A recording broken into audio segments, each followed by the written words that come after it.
It's a beautiful day here in Seoul. Thanks for joining us on Business Daily. I'm Lee Ji-yoon. Before we get started, let's first take a look at what you can expect from us in the latter half of our program. It's a fintech revolution. We take a closer look at this meeting of finance and technology and what lies ahead for Korea to shine among global competitors when it comes to this industry. Korea already boasts the fastest internet connection speeds in the world, but one domestic telecom company is looking to speed things up even more. These stories and more coming right up.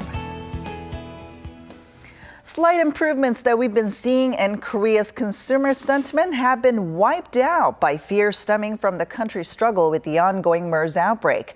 This was shown in the Bank of Korea's monthly consumer sentiment index released on Thursday. The reading for June came in at 99, an on-month drop of 6 points. The index had been on the mend in the early months of this year, but the survey on 2,200 households this month observed the steepest decline since December of 2012. The slide is also sharper than the 4-point drop in May of last year, following the Seoul ferry sinking. A reading below 100 indicates that there are more pessimists than optimists. The market for global cross-border online shopping is set to quadruple to $1 trillion by the year 2020. That's the forecast put forth by Alibaba Group's research division and global consulting firm Accenture, which said online business-to-consumer transactions will expand by more than 27% each year over the next 5 years to double the growth rate of worldwide B2C shopping in general. It also predicted a global online consumer pool numbering at more than 900 million in 2020, with China having the largest number of shoppers. Now, if you've been to Korea, you've probably had the chance to witness the world's fastest internet connection speed. And what's more is that now a major Korean telecom company is looking to deliver an even speedier network. Our Lee Ji-young has this story. 일단 만나서 얘기해. 만나서. 여보세요. 야! 야! Movie director Kim Chan-yeon uses his smartphone to make short films. He edits his movies on the spot and then promptly uploads them to social media, all using his mobile device. 한번 찍어보고 바로 I upload a small part of it first, and if the response is okay, I take that as a positive sign and go on with the project. 여기서 오케이 해도 되겠다. Kim says this has all become possible after one of Korea's largest telecommunications firms, KT, commercialized the world's fastest mobile network called GIGA-LTE. The new network service aggregates LTE and Wi-Fi networks to provide a maximum download speed of 1.17 gigabits per second, which means it's 15 times faster than existing LTE connections. This allows users to download an 18 gigabyte ultra-high-definition movie in about 2 minutes. KT says the high-end technology has helped the mobile carrier gain a stronger competitive edge, but it's already looking to make the next step. Since we can now provide gigabyte speed service with the commercialization of GIGA-LTE, I think we've secured a stepping stone to deliver 5G mobile networks. A fifth-generation network can have users download a full HD movie in a single second. KT says it will open an R&D center in Seoul next month as it aims to provide 5G network services as a sponsor of the 2018 Pyeongchang Winter Olympics in Korea. This is 2 years ahead of an overarching 2020 global commercialization goal. Lee Ji-young, Business Daily. You've probably heard of the word Fintech before. It's short for financial technology and basically means the convergence of finance and technology. This industry includes services like mobile payments, peer-to-peer lending, and internet-only banks. And with the world rushing to get ahead in this growing services market, we take a closer look at how Korea is doing and how it can get ahead of the game. With services ranging from digital wallets to personal asset management and crowdfunding, Fintech has become a greater part of our daily lives in the recent years. For now, the most commonly used form of Fintech is smartphone payments. Although it's still in the early stages in Korea, digital wallets are already widely used in some European countries and China. With a sweeping number of people now using smartphones, global companies like Samsung, Apple, and Google have all jumped into this mobile payment market with massive growth potential. With countries clamoring to secure a leading spot in financial technology, how far has Korea come in its efforts? And to tell us more about this, we're now joined by Professor Kim Il-sun of Hanyang University. Welcome to the program. Well, hello, Ji-yoon. Thank you for having me here. It's great to be here. Thank you. All right, so in the report we just saw, one of the major fintech services is mobile payment system like Alipay. Sure. But what other areas are getting a lot of attention in this field? Well, fintech is already in our daily lives here and there. I'll give you some examples. Well, mobile payment is a starter, and mobile money transfer, and P2P lending, and lastly but not leastly, digital currency. Well, let's start with a mobile payment system. KakaoTalk, everyone uses KakaoTalk in Korea. Yes. And they've expanded their operations from SNS-based businesses into a payment platform called Kakao Pay. Now you go into convenience stores in Korea, go to a franchise coffee shops here and there in Korea.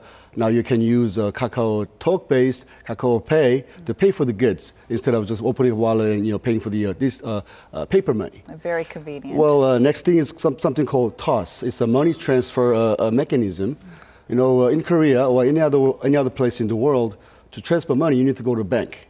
And this company called TOS is not a bank, but they enable you to bring money from one place to another. It was unthinkable from the viewpoint of the conventional banking industry. Next one is called 8%. It's a P2P lending where we use people's money and collect it one place and lend it to someone who's in need, especially geared towards the financially weak segment of the marketplaces. From the viewpoint of the banks, it was unthinkable. Yeah. Lastly, the digital currency, which is my biggest area of interest, is Bitcoin. Companies like Corbit, CoinPlug, and Coinbee, they are leading the market in the early adoption stage of Bitcoin industry in Korea. Bitcoin is very new in the eyes of the public in Korea or anywhere in the world.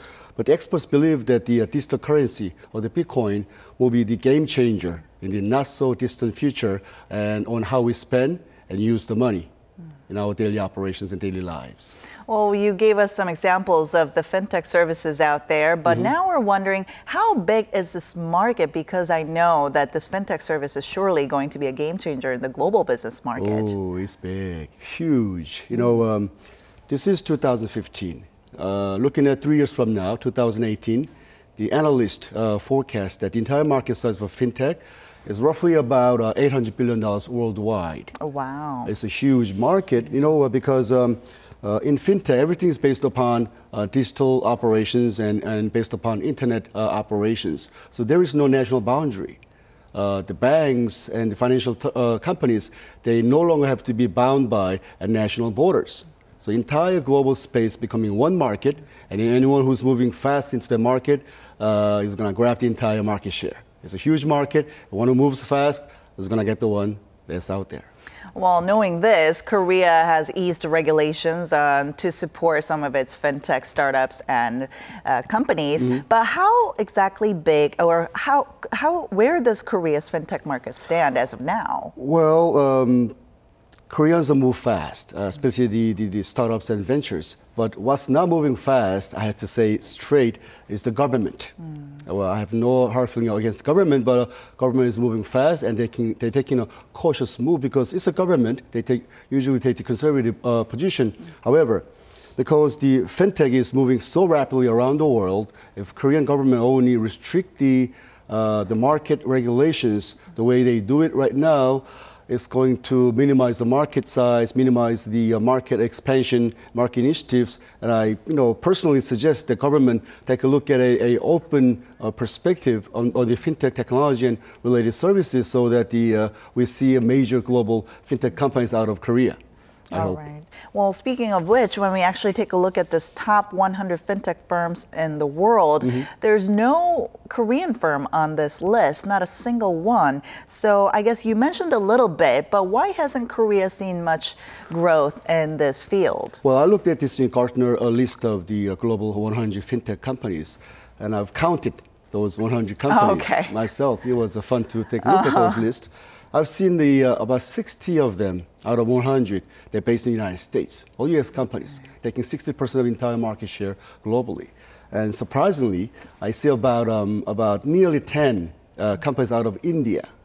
And India. They rank number 2 as a nation to lead the fintech world around the global spaces. It was a surprising statistic. And the rest, so you take 60 and 10, you have about 30 left. They are spread in the many European countries, and one from Japan and none from Korea.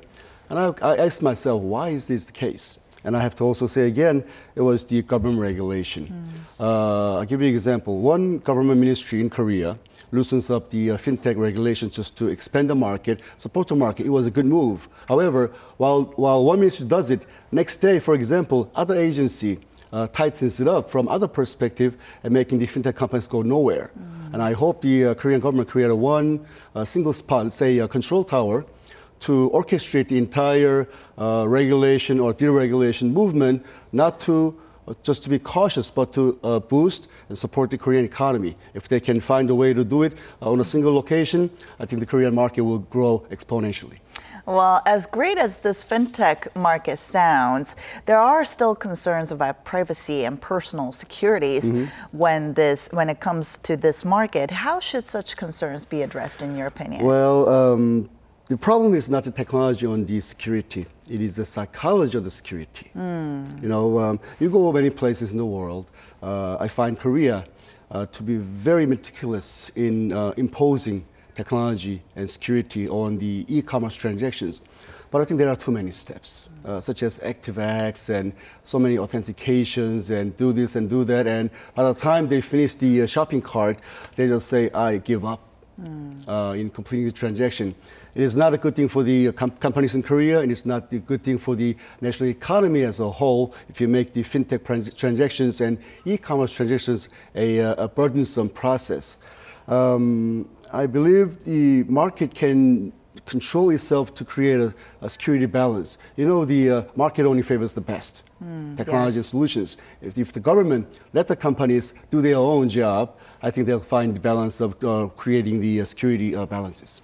All right. Thank you so much for your insight today, Professor. Okay. Well, thank you.